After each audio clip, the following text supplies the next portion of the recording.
One evening Miss Sally sent a large tray of food to Uncle Remus. The little boy accompanied the bearer of the tray and remained while the old man ate supper. Expecting to hear another story when he had finished, Uncle Remus paused, straightened up, looked at the child over his spectacles and said, "Now then, honey, all these done fixed. You sit over there and I'll sit over here.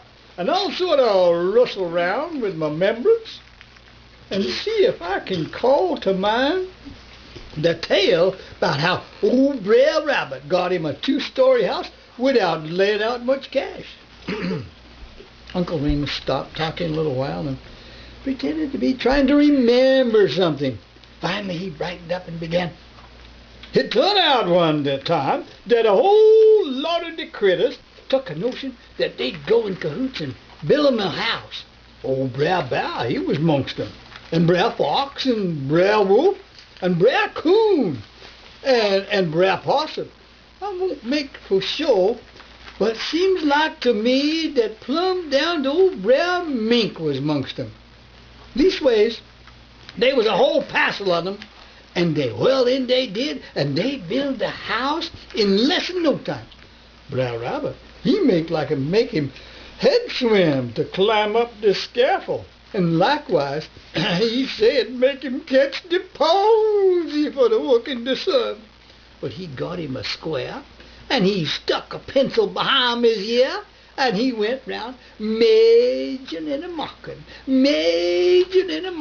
and he was that busy that the other creatures say to themselves, he doing most of the side of work, and folks going along the big road say, Brer Rabbit doing more hard work than the whole kit and caboodle of 'em.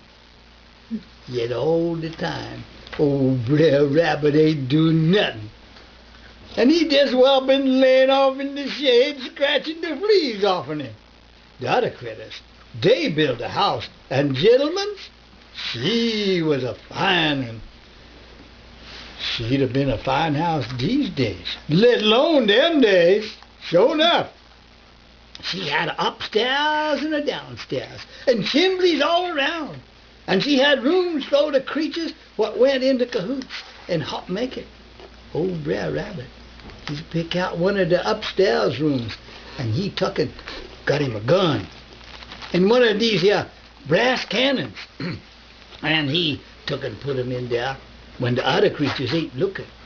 And then he took and got him a tub of old nasty slop water, which likewise he put in there when they ain't looking. So then, when they got the house all fixed, and while they was all a-settling in the parlor after supper, old Brer Rabbit, he sort of gap and stretch himself and make excuses and say he believe he'll go to his room when he get there.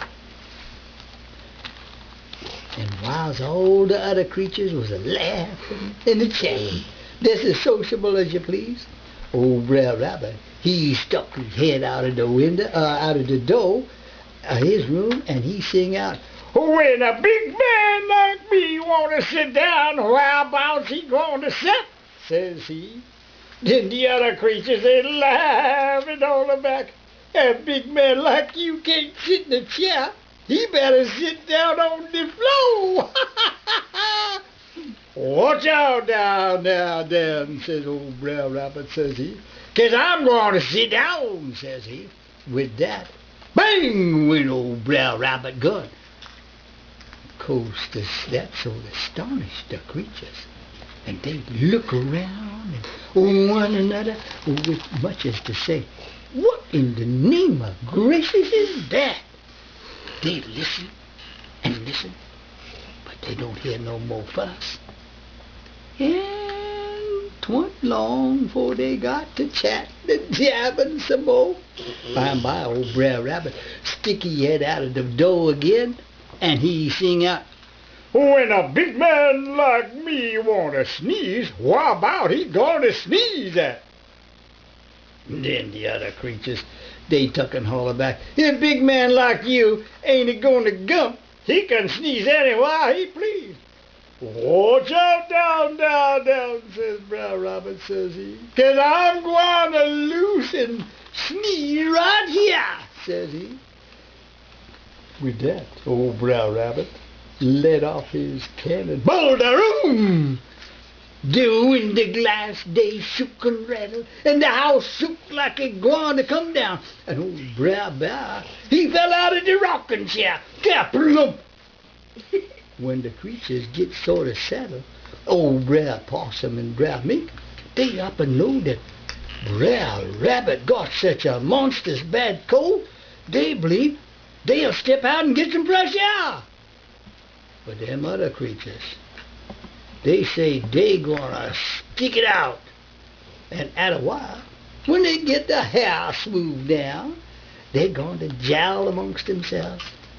About that time, when they get in a good way, old Brer Rabbit, he sing out, "When a big man like me take a chaw of tobacco, whereabouts he gonna spit?" Then the other creatures, they holler back, they did, sort of like they're mad. "Big man or little man, spit while you please."